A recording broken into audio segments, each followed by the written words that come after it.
Have you ever walked into a room and forgotten why you were there?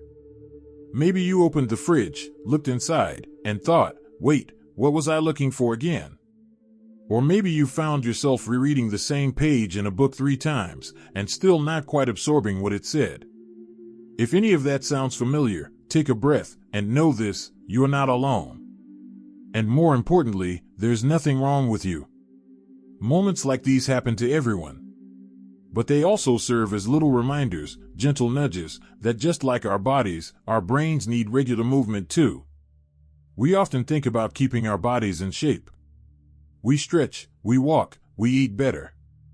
But when was the last time you thought about exercising your brain the way you do your muscles? See, the brain isn't something that just gradually wears out like an old battery. It's more like a muscle. It stays sharp, strong, and flexible when you use it the right way, every day. The great news is, you don't need to solve complicated math problems or memorize Shakespeare to keep your mind healthy.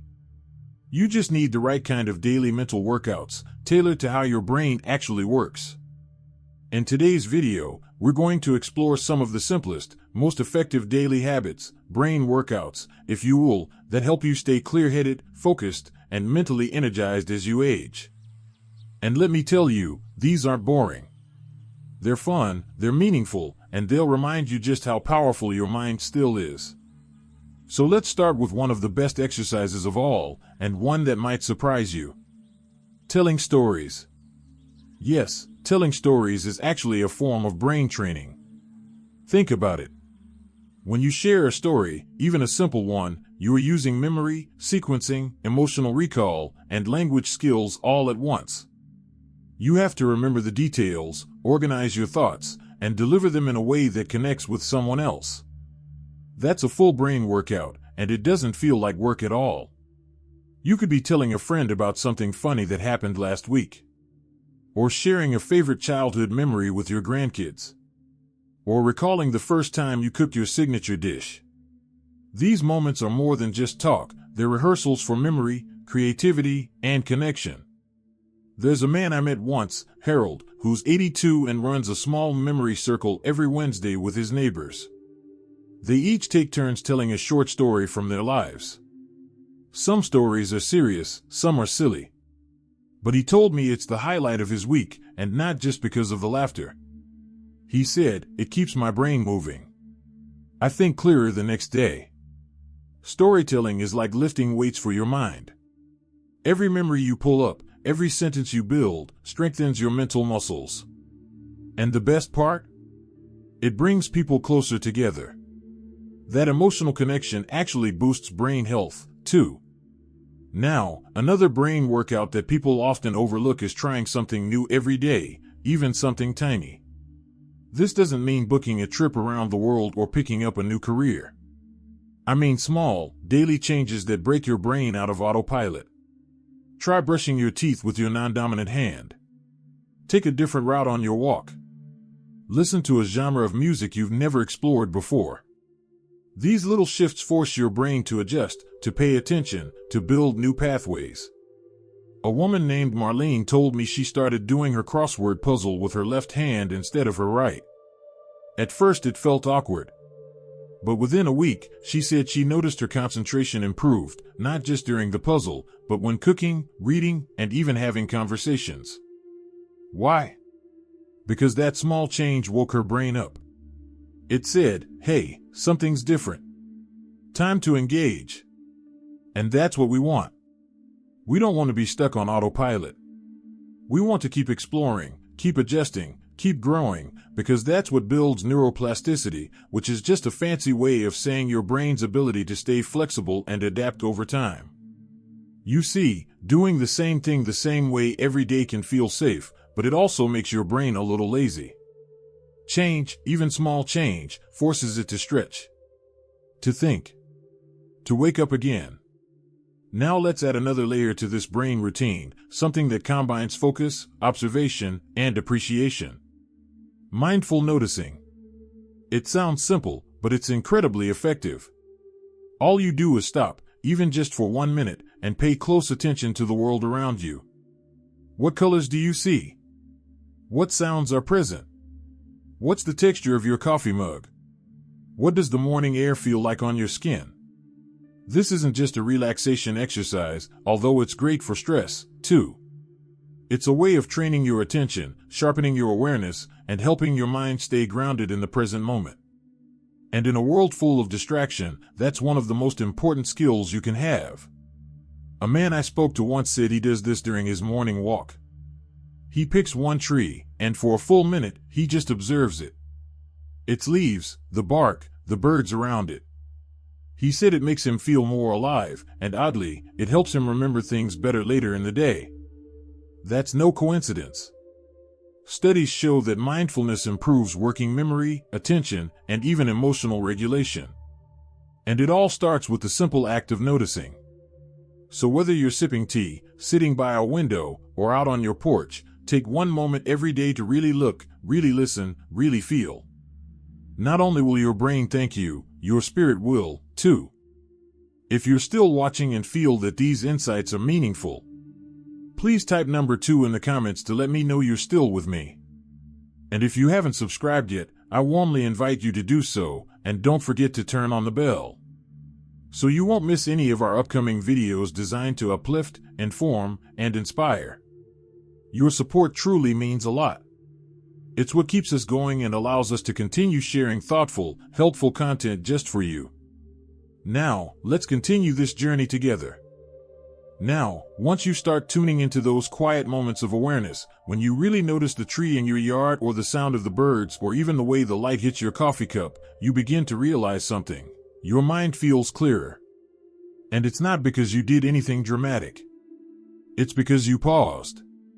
You paid attention. You brought yourself back to the moment. That simple act of noticing is like a stretch for your mental muscles. But now, let's take that a step further. Let's add something that not only strengthens your brain, it lifts your mood and reduces stress, too. I'm talking about writing by hand. Not typing. Not texting. I mean good old-fashioned pen on paper. A short journal entry. A list of things you're grateful for. A few sentences about your day. Anything that helps you process your thoughts and get them out of your head. When you write by hand, you're doing something special. You're activating areas of your brain related to memory, organization, and focus, all at the same time. It's a beautiful blend of physical motion and mental processing. And because it slows you down, it helps you think more clearly. A woman named Evelyn, she's 70, told me she started a morning journaling habit just to pass the time. Nothing fancy. Just a paragraph a day. But a few months later, she said she felt more grounded, more focused, and strangely, less forgetful. It's like the thoughts don't get stuck inside anymore, she told me. I feel lighter. And it makes perfect sense. Writing things down gives your brain space to breathe. It untangles your thoughts. It creates order. And when you look back at what you wrote, you'll often discover patterns, memories, or feelings you hadn't realized were there. You don't need a fancy notebook. You don't need to write a novel. Just grab a pen and write something, anything, once a day. It could be what you had for dinner. A memory from childhood. A message to your future self. What matters is that you show up and let your thoughts flow. Now, let's shift gears and talk about a very different kind of mental workout, one that's physical, playful, and surprisingly effective, learning something rhythm-based. It might be dancing. It might be clapping along to a beat. It might be learning a simple drumming pattern or even tapping your fingers in a certain sequence. The activity doesn't have to be complicated.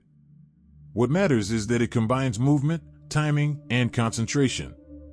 Why does this matter so much? Because rhythm involves coordination, and that forces your brain to sync up multiple systems at once. You're hearing a beat, processing it, responding to it with your body, and adjusting if you fall out of sync. It's a powerful exercise for focus, memory, and motor control. I knew a retired teacher named Greg who started taking a beginner's African drumming class. He said the first few classes were a mess, offbeat, confused, a little embarrassed. But he kept going. And after a few weeks, he noticed something else. His attention during conversations got sharper. He felt more present, even when doing routine tasks. That's the magic of rhythm. It brings your body and mind into alignment. It trains you to pay attention. And it's fun, which makes it even better. Even just clapping to a beat while you listen to music, or tapping your foot along to a song you love, that's brain training. And it feels nothing like work. Now let's talk about one more daily workout for your brain that might surprise you, and it doesn't involve puzzles, lists, or even much thinking at all. It's deep, intentional rest. Yes, rest. But not the kind where you fall asleep in front of the TV. I'm talking about a short period of mental stillness, a few minutes where you sit quietly, breathe deeply, and let your mind settle without trying to fix, remember, or figure anything out. You might call it meditation. You might call it quiet time. You might just think of it as hitting the reset button. But whatever you call it, it's one of the most important things you can do for your brain. When you give your mind that space, just 5 minutes of calm, you're allowing your nervous system to reset. Your stress hormones begin to lower. Your thoughts slow down. And suddenly, when you return to your day, you find you can think more clearly, remember more easily, and react more calmly. There's a gentleman named Walter, 76 years old, who told me he spends 5 minutes every afternoon just sitting with his eyes closed, focusing on his breath. Sometimes I think about my old dog, he laughed.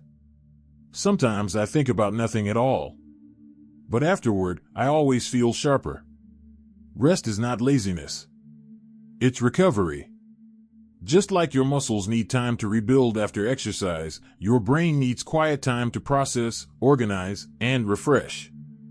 So don't skip this step. Even if it's just a few slow, deep breaths before lunch. That tiny pause can help your brain function more efficiently all day long. And you know what's beautiful about all of these activities? You don't have to do them perfectly. You don't even have to do all of them every day. What matters most is that you do something that invites your mind to engage, to stretch, to rest, and to grow. Because when you give your brain the same care and attention that you give your body, it responds. With clarity. With resilience. With joy. When you think about all the little things we've talked about, telling stories, noticing your surroundings, writing by hand, moving with rhythm, and giving your mind moments of deep rest, you begin to see a bigger picture forming. These aren't just exercises. They're ways of staying alive inside, of refusing to let your brain go dull just because the calendar says you're getting older. And truthfully, these small habits? They're not just mental fitness. They're mental freedom. Because here's the truth that so many people don't say out loud: staying sharp, staying mentally clear, isn't about avoiding forgetfulness or chasing some perfect memory. It's about being present in your own life. Feeling alert. Feeling engaged. Feeling like your mind is still yours to use, explore, and enjoy, not something to fear losing. And the best part is, it's never too late to begin. The brain can adapt at any age. You are never too old to create new habits, build new connections, or feel sharper than you did yesterday. So let's add one final workout to this routine. It's simple, but it may just be the most powerful of all. Connection. Every day, make it a point to connect with another human being. Not just a passing wave or a quick text, but a real moment. A conversation, a shared laugh, a memory told, a question asked. Something that reminds you that you are still a part of the world, and that your voice, your thoughts, matter. There's a woman named Joan, 79 years old, who told me she made it a goal to call one friend or family member every single day. Sometimes it's a quick hello. Sometimes it's a long talk. But every day, she reaches out. She said, even if I forget my grocery list, I never forget that someone cares about me. And what she doesn't realize is that very act of reaching out, connecting, expressing emotion, is keeping her brain in shape in ways no crossword puzzle ever could. You see, connection activates memory, language, empathy, attention, and maybe most importantly, joy. And joy is fuel for your mind. Because mental fitness isn't about being perfect. It's about being engaged. It's about having reasons to wake up, things to look forward to, and people to care about. You don't need to do all 6 of these brain workouts every single day. But do 1. Then maybe 2. And watch how your mind begins to respond. With more focus. With more creativity. With more energy. And if you ever catch yourself thinking, I'm too old for this, stop right there. Because let me tell you, your brain hasn't given up on you. It's waiting for you to show up. To believe in it. To move it, stretch it, rest it, and fill it with purpose again. Every puzzle piece you place. Every word you write. Every beat you tap. Every moment you pause, or story you tell, or hand you hold, that's brain training. That's living. That's choosing to stay sharp, not because you're afraid of aging, but because you're still in it. Still alive. Still curious. Still growing. So whether you're 60, 70, 80, or more, your mind is still your greatest tool. Your greatest ally. And you, my friend, are still very much in the game. And now, I want to hear from you. What's one small thing you do that makes your brain feel more awake, more alive, more you? Share it in the comments. Your tip might be just the thing someone else needed today. And if you found this video helpful, even just one moment that made you smile or think, go ahead and give it a like. And subscribe if you'd like more videos like this, made just for folks who know that age doesn't mean you stop learning, it means you start learning smarter. Here's to your brain, vibrant, strong, and always capable of more. Here's to your life, rich with stories, surprises, and second chances. And most of all, here's to you, showing up, staying sharp, and proving that the best version of your mind is not behind you, it's still ahead. You've got this. Here's to living your best life, with clarity, confidence, and joy, at any age.